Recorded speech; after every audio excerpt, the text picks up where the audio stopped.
Do you reckon they could invent a paint that's like a cross between a gap filler and a wood paint? So then when you have all these spots that are needing to be filled in, the paint would set. I guess you'd need a chemist that would have some sort of chemical reaction, wood chemical paint reaction, rather than having to dry slow. Trying to get the crap off your hands could be interesting. Be like when you get the Aquadeer and you get stuff stuck together. Well, not Aquadeer, what's that other super glue? Don't get this on your fingers, otherwise you'll get stuck together. The good thing about us humans, though, of course, we just grow new skin and you get clean hands eventually. It's just the going out in public with dirty hands doesn't go over real well. So if anybody out there in internet land is wondering why a bloke's decided to have yellow boxes, he was at the hardware shop with this crazy ass paint that they were trying to get rid of at half price. And I thought, well, it might be a cool idea. I could have yellow boxes in certain sections, but really it's just I'm a scab ass and it was half price paint. But I thought it looks kind of cool. I got the wife to pick the colour. As you can see, I've been thrown out of her backyard, as you would know if you watch the show. Anyway, talking about the show, we've come to this decision that, well, the director, come producer, come editor, come the bloke that makes all this shit happen, has decided that there's just only so much time he's got in his life, and so quality, quantity, and he's balancing this all up, and he's decided that he's going to go with quality over quantity. So we're thinking we're going to go to one show a week, and plus, you know, we're a fair way down the road. We're 200 and something episodes in, so, you know, if you introduce a mate of yours to the show, you can probably backdate a little bit and have a bit of fun to catch up. Anyway, that's what we're going to have a crack at. Unless there's a great riot out there in internet land that says, well, we can't survive on one bush man a week, it's just not cricket. Ooh, let's not be sort of whatever, anyway, whatever the saying would be. But bear with us, because we're obviously now that the business has got a little bit more expanded and we're still having a drought here in the Riverland, so we're driving all over the countryside, which has added a little bit of time constraints to the logistics.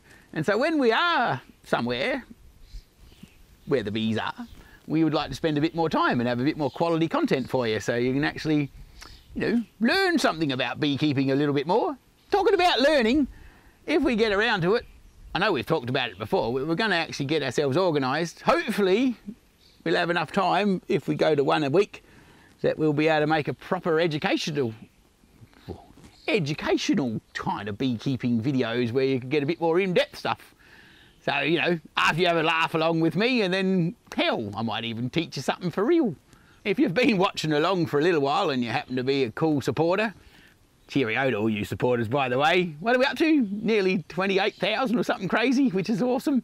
And all you Patreon supporters that kick in a coin or three, that's really awesome too. That's keeping the show alive. So, of course, if you're out there in internet land watching us on YouTube and you've been following along, you would realise that at the bottom of the screen there's a comment button.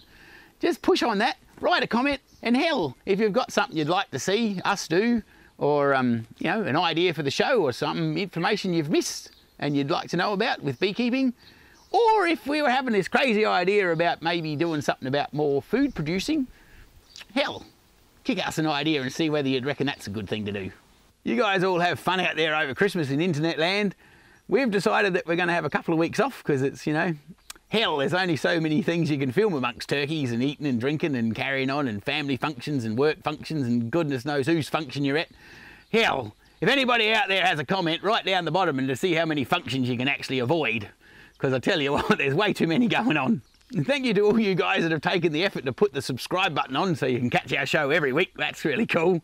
And the ones that have gone to the next level and been Patreon supporters, well, hell, my heart goes out to you, because I tell you what, if it wasn't for you, we'd still be using the crappy old camera that was overheating, and the lad was getting stung with bees because he was covered with them because the bloody camera was overheating.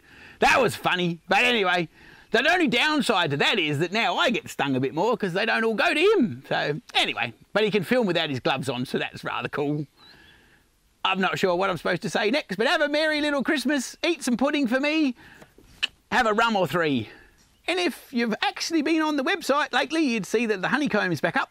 It's already getting pretty well hammered, so get in there quick and we'll send some to you for your Christmas party. You can stick it on your cheese wheel. Painting, painting, painting. Always painting, this job. Just goes on and on.